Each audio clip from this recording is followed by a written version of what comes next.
रियासत के वजीर दाखिला जनाब महमूद अली साहब, मंच पर तशरीफ लाए हुए हमारे दूसरे मिनिस्टर्स, एमपीज, एमएलएज, मोअज़्ज़िज़ इमाम साहिबीन, हमारे टर्की और ईरान कॉन्सुलेट के हमारे गेस्ट, भाइयों बहनों, मैं आपको सबको सलाम करता हूं।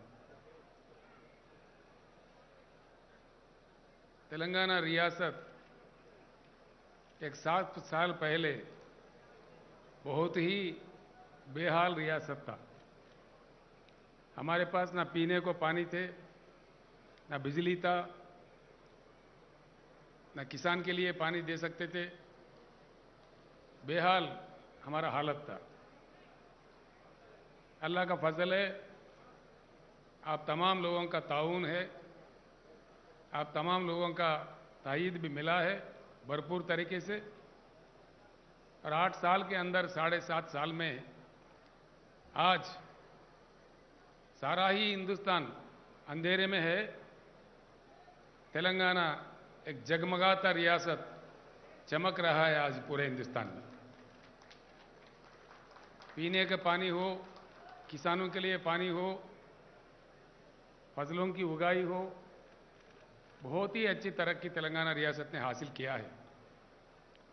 अभी आते आते मैं हमारे माइनॉरिटी रेजिडेंशियल स्कूल के बच्चों से मुलाकात करके आया। सारे हिंदुस्तान लेवल पे जिस तरीके से तेलंगाना रियासत में माइनॉरिटी रेजिडेंशियल स्कूल चलाए जा रहे हैं, जनाब AK खान साहब अभी मुझे बता रहे थे कि इसी तरीके से इसी को कॉपी करके पूरे देश में लागू करना चाहिए। ये बात हो रही है। इस बात से हमको बहुत खुशी मिलती है कि तेलंगाना 7-7.5 साल के अंदर इतना कंस्ट्रक्टिव काम करके देश के लिए कई चीज़ों में एक मिसाल बन रहा है। जहाँ तक बिजली का सवाल है, बहुत ही किल्लत थी, लेकिन हिंदुस्तान का इकलौता राज्य है, इकलौता रियासत है जहाँ 24 घंटा क्वालिटी पावर हर सेक्टर को दिया जाता है। यही नहीं, हमें और कुछ ज़्यादा कुछ करना है। हम कुछ कर पाए, रियासत में हालचाल ठीक है। मैं एक बात आपके सामने ज़रूर रखना चाहूँगा कि मरकज़ में ज़रा गड़बड़ है, वहाँ कुछ बीमारी फैली हुई है, उसको ठीक करना है। हम भी हिंदुस्तान के हिस्सा है। देश ठीक है, मुल्क ठीक है तो हम भी ठीक है। हमारा पर कैपिटा इनकम था तेलंगाना का 1,24,000 रुपये 2014 में। आज हमारा पर कैपिटा इनकम है 2,78,000 रुपीस। हमारे में आधा परफॉर्मेंस, आधा का काम भी मरकजी सरकार नहीं कर पाया। हमारा GSDP 11.5 लाख करोड़ है, 11.5 लाख करोड़ है।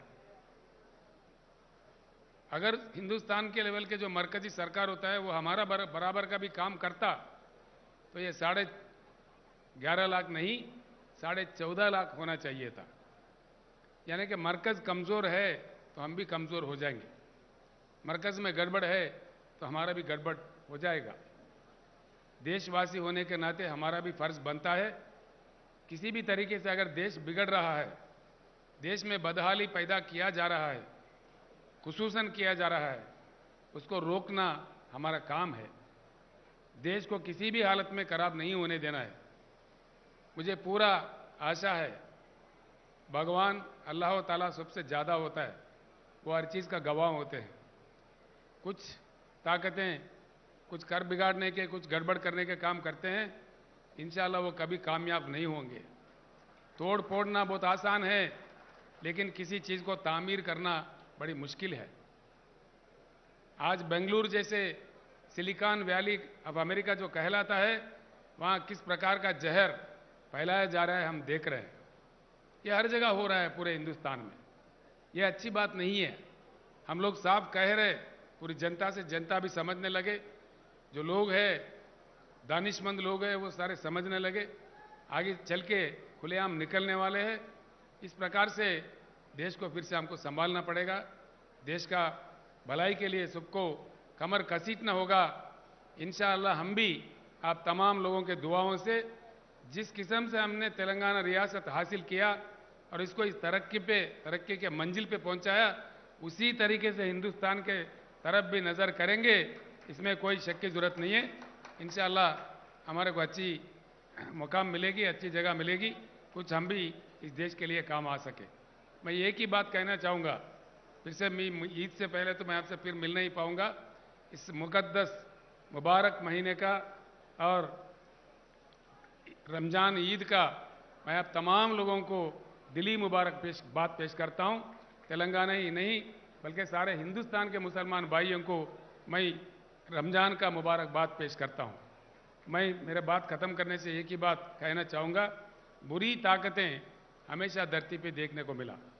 बुरी ताकतों का कुछ तमाशा दिखता है कुछ दिन के लिए, लेकिन आगे चल के जो तामीर भरी ताकतें होते हैं, तामीर के चाहने वाले होते हैं, वही लोग कामयाब होते हैं और इंसानियत कभी ख़त्म नहीं होता। इंसानियत आगे चल के भी एक दूसरे को मदद करते हुए प्यारा अच्छा एक ज़िंदगी हमको हासिल होगा। मैं इतना ही कहना चाहूँगा कि फानूस बनकर जिसकी इफादत हवा करे, वो शमा क्या बुझे जिससे रोशन खुदा करे। खुदा हाफिज़।